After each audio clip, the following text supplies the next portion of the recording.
الحمد لوليه والصلاة على نبيه أما بعد فأعوذ بالله من الشيطان الرجيم بسم الله الرحمن الرحيم ألف لام ميم ذلك الكتاب لا ريب فيه هدى للمتقين الذين يؤمنون بالغيب ويقيمون الصلاة ومما رزقناهم ينفقون والذين يؤمنون بما أنزل إليك وما أنزل من قبلك وبالآخرة هم يوقنون اولئک علی ھدی من ربہم واولئک هم المفلحون۔ الف لام میم ذالک الکتاب، یہ کتاب ایسی ہے لا ریب فیہ، جس میں کوئی شک نہیں۔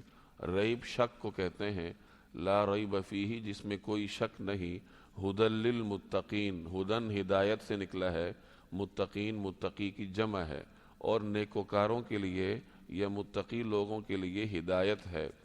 الذین یؤمنون بالغیب، وہ لوگ جو بے دیکھی چیزوں پر ایمان لاتے ہیں، ویقیمون الصلاۃ، اور نماز قائم کرتے ہیں، ومما رزقناہم ینفقون، رزقنا یہ رزق سے نکلا ہے کہ جو کچھ ہم نے انہیں دیا ہے اس میں سے اللہ کی خوشنودی کے کاموں میں خرچ کرتے ہیں۔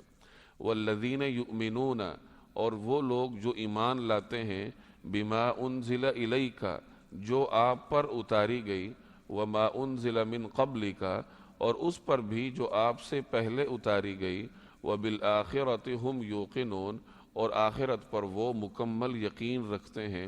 اولئک علی ھدی من ربہم، یہ ہیں وہ لوگ جو اپنے پروردگار کی طرف سے صحیح راستے پر ہیں۔ واولئک ھم المفلحون، اور یہی وہ لوگ ہیں جو فلاح پانے والے ہیں۔ یہ سورہ بقرہ ہے، یہ قرآن کریم کی مدنی صورت ہے، اور اس صورت کی اکثر آیات اس وقت نازل ہوئی جب نبی کریم صلی اللہ علیہ وسلم مدینہ منورہ تشریف لے گئے تھے، یعنی مدنی دور کے بالکل آغاز میں اس کی اکثر آیات نازل ہوئی۔ البتہ اس کی بعض آیات نبی کریم صلی اللہ علیہ وسلم کے حیات طیبہ کے آخری دور میں بھی نازل ہوئی۔ اس کو سورہ بقرہ کہتے ہیں۔ بقرہ گائے کو کہا جاتا ہے۔ اس صورت میں چونکہ گائے کا ایک واقعہ مذکور ہے تو اس مناسبت سے اس کو سورہ بقرہ کہا جاتا ہے۔ قرآن کریم کی صورتوں کے نام کے سلسلے میں ایک بات یاد رکھیے گا کہ عام طور پر جب کسی مضمون کو کوئی عنوان دیا جاتا ہے تو وہ عنوان ایسا جامع ہوتا ہے کہ اس مضمون میں شامل جتنے بھی مضامین، جتنے بھی معانی ہوتے ہیں، وہ عنوان ان کو شامل ہوتا ہے۔ لیکن قرآن کریم کی صورتوں اور اس کے ناموں کا جو انداز ہے وہ اس دنیاوی قانون سے مختلف ہے، کیونکہ قرآن کریم کی صورت اتنی جامع ہوتی ہے، اس کے اندر مضامین اتنے وسیع ہوتے ہیں کہ ان مضامین کو سمو دینے والا کوئی ایک نام کافی نہیں ہوتا۔ عربی زبان اگرچہ بڑی وسعت رکھنے والی ہے، لیکن قرآن کریم میں اللہ جل جلالہ کا کلام ہے، اس کے پیغامات ہیں، اور اللہ جل جلالہ کے کلام کا احاطہ کرنے والا عربی زبان میں کوئی ایسا لفظ نہیں کہ آپ وہ لفظ بول دیں اور پوری صورت کے مضامین کے وہ مطابق ہو جائے۔ اس لیے قرآن کریم کی صورتیں ان کا کوئی عنوان نہیں ہوتا بلکہ ایک نام رکھا جاتا ہے، اور وہ نام نبی کریم صلی اللہ علیہ وسلم نے اللہ جل جلالہ کے رہنمائی سے رکھے، اور صورت میں کہیں نہ کہیں اس کا تذکرہ ہوتا ہے، اس مناسبت سے وہ نام رکھ دیا جاتا ہے۔ جیسے یہاں سورہ بقرہ ہے، بقرہ گائے کو کہتے ہیں، اب اس میں چونکہ گائے کا تذکرہ ہے تو اس کا نام سورہ بقرہ رکھ دیا گیا۔ آل عمران، اس میں چونکہ حضرت عمران کی آل کا تذکرہ ہے تو اس کو آل عمران کا نام دے دیا گیا۔ یہی صورتحال ہر صورت کی ہوتی ہے۔ الف لام میم، یہ حروف مقطعات ہیں۔ حروف مقطعات کے بارے میں مختلف باتیں کہی جاتی ہیں، لیکن جس بات پر محققین کا سب سے زیادہ اتفاق ہے وہ یہ ہے کہ حروف مقطعات یہ اللہ تعالیٰ اور اس کے پیغمبر کے درمیان راز ہے، اور پیغمبر نے آگے اپنی امت کو اس کی تعلیم نہیں دی بلکہ اس کو ایسے ہی مجمل چھوڑ دیا۔ اب امت کے لیے بھی اس میں یہی تعلیم ہے کہ اس کے پیچھے نہ پڑے کہ اس کا کیا معنی ہوگا، کیا مطلب ہوگا۔ جو چیز بتائی نہیں گئی اس کو ویسے ہی چھوڑنا چاہیے۔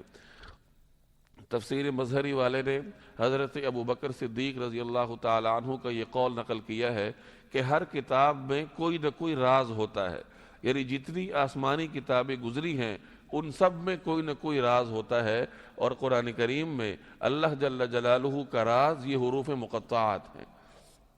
ذالک الکتاب لا ریب فیہ، یہ کتاب ایسی ہے کہ اس میں کوئی شک نہیں۔ اب یہ جملہ بھی قرآن کریم کے الہی پیغام ہونے کی دلیل ہے۔ عام طور پر جب کوئی دنیاوی محقق اپنی تحقیق لکھتا ہے تو تحقیق لکھنے کے بعد وہ یہ دعویٰ کرتا ہے کہ میری اس تحقیق میں کوئی سقم نہیں ہے، کوئی خرابی نہیں ہے، اسے پہلے دلیل دینی پڑتی ہے، بعد میں وہ دعویٰ کرتا ہے۔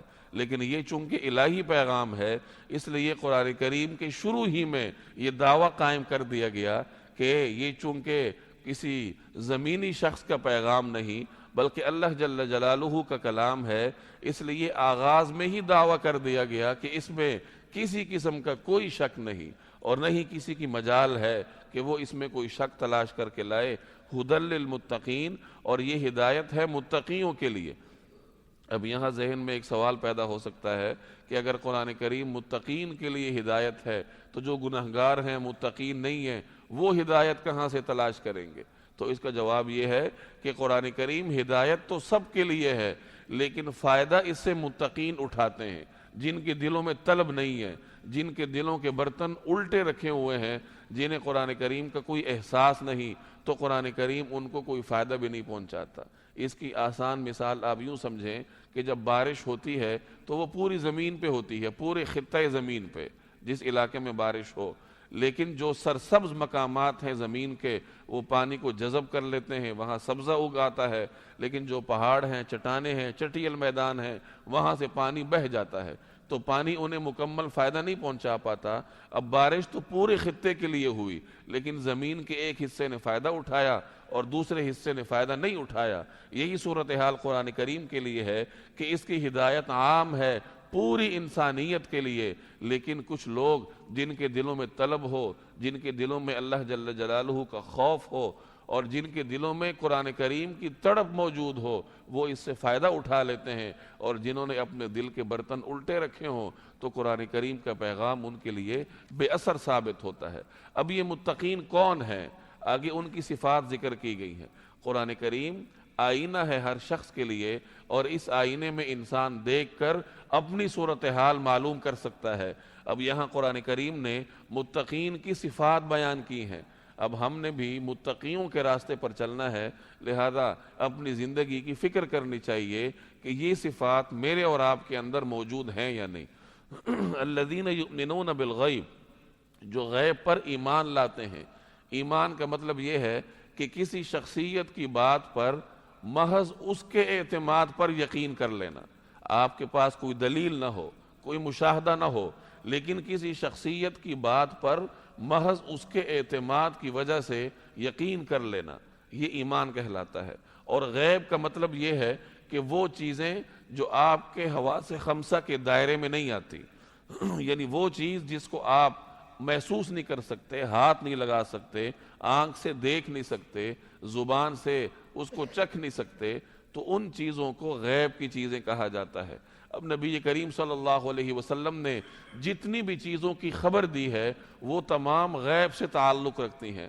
جنت ہے، جہنم ہے، تقدیر ہے، اللہ جل جلالہ کی ذات ہے، تو اکثر چیزیں وہ غیب سے تعلق رکھتی ہیں، انسان ان کو دیکھ نہیں سکتا، ان کو چھو نہیں سکتا، اور غیب کی ان چیزوں پر یقین کرنے کے لیے نبی کریم صلی اللہ علیہ وسلم پر اعتماد کے علاوہ انسان کے پاس کوئی اور راستہ بھی نہیں ہوتا۔ اس کو ایمان بالغیب کہا جاتا ہے۔ وَيُقِيمُونَ الصَّلَاةَ، اور نماز قائم کرتے ہیں۔ نماز کے لیے قرآن کریم ہر جگہ قائم کرنے کا لفظ استعمال کرتا ہے، ادا کرنے کا لفظ استعمال نہیں کرتا۔ قائم کرنے کا مطلب یہ ہوتا ہے کہ بھرپور اہتمام کے ساتھ نماز ادا کی جائے، اور اگر گھر میں ایک شخص نماز پڑھتا ہے باقی نہیں پڑھتے تو یہ نماز قائم کرنا نہیں کہلائے گا۔ نماز قائم کرنے میں جہاں آپ کے انفرادی عمل کا تعلق ہے کہ آپ انفرادی طور پر پورے اہتمام کے ساتھ وضو کر کے مسجد جا کے نماز پڑھیں، وہاں نماز کا ایک ماحول قائم کرنا یہ بھی نماز قائم کرنے کے متعلق ہے۔ تو ہر شخص کی یہ ذمہ داری ہے کہ وہ اپنے گھر میں نماز کا ماحول مصلحت اور حکمت کے ساتھ قائم کرنے کی فکر کرے۔ وَمِمَّا رَزَقْنَاهُمْ يُنْفِقُونَ، اور جو کچھ ہم نے دیا ہے اس میں سے وہ خرچ کرتے ہیں۔ اس سے مراد زکوٰۃ اور صدقات ہیں، چاہے فرضی زکوٰۃ ہو یا نفلی صدقات ہو۔ اب اس میں ایک چیز قابل ذکر ہے کہ اللہ تعالیٰ نے جہاں خرچ کرنے کی بات کی تو وہاں مال کی نسبت اپنی طرف کی ہے کہ جو کچھ ہم نے ان کو دیا ہے اس میں سے خرچ کرتے ہیں۔ یہ گویا کہ انسان کو لاشعوری طور پر ایک پیغام دینا ہے کہ جو کچھ تم خرچ کرتے ہو کون سا اپنی جیب میں سے خرچ کرتے ہو، بلکہ ہم ہی نے تمہیں دیا، تمہارے پاس کچھ نہیں تھا، تم خالی ہاتھ اس دنیا میں آئے، ہم نے تمہیں رزق دیا اور ہمارے ہی دیے گئے رزق میں سے تم خرچ کرو گے۔ والذین یؤمنون، اور جو ایمان رکھتے ہیں بما انزل الیک، ان کتاب اس بات پر یا اس کتاب پر جو آپ کی طرف نازل کی گئی، مراد قرآن کریم ہے، وما انزل من قبلک، اور اس پر بھی جو آپ سے پہلے اتاری گئی، تمام کتابوں پر ایمان رکھنا یہ ایک مسلمان کے ایمان کا جز ہے کہ اس مسلمان صرف قرآن پر ایمان نہیں رکھتا بلکہ قرآن کریم سے پہلے جتنی کتابیں اتری مسلمان کا ایمان اس پر بھی ہوتا ہے۔ اب یہاں مفسرین لکھتے ہیں کہ اس آیت میں نبی کریم صلی اللہ علیہ وسلم کی ختم نبوت کی طرف بھی اشارہ ہے کہ اللہ جل جلالہ نے دو قسم کی کتابوں کا ذکر کیا کہ ایک جو آپ پر نازل ہوئی اور ایک جو آپ سے پہلے نازل ہوئی۔ مطلب یہ کہ آپ کے بعد کوئی کتاب نازل نہیں ہونی، اگر نازل ہونی ہوتی تو اس کا بھی ذکر ہوتا کہ جو آپ کے بعد آنے والی کتاب پر ایمان رکھے گا۔ تو آپ پر آ کر اللہ جل جلالہ نے کتابوں کا تذکرہ ختم کر دیا۔ اس کا مطلب یہ ہوا کہ سرکار دو عالم صلی اللہ علیہ وسلم کی ختم نبوت کی طرف اس آیت میں ضمنی اشارہ موجود ہے۔ وَبِالْآخِرَةِ هُمْ يُوقِنُونَ، اور آخرت پر وہ مکمل یقین رکھتے ہیں۔ آخرت، اللہ جل جلالہ نے انسان کو یہ زندگی عارضی طور پر مستعار دی ہے اور اس کے ایک ایک لمحے کا حساب وہ لینے والا ہے، اور جس دن حساب لیا جائے گا اسے یوم آخرت کہتے ہیں۔ یعنی انسان جب اس دنیا سے اگلی زندگی کی طرف منتقل ہوتا ہے تو وہ آخرت کہلاتی ہے۔ اور آخرت کے بارے میں قرآن کریم نے یقین کا لفظ ذکر کیا ہے، ایمان کا لفظ ذکر نہیں کیا، کیونکہ یقین کے اندر مضبوطی زیادہ ہوتی ہے، اور جس چیز کے فوائد کے بارے میں انسان کو یقین ہوتا ہے اس پہ وہ لازمی عمل کرتا ہے، اور جس چیز کے نقصانات کے بارے میں اسے یقین ہوتا ہے اس سے وہ لازمی طور پر گریز کرتا ہے۔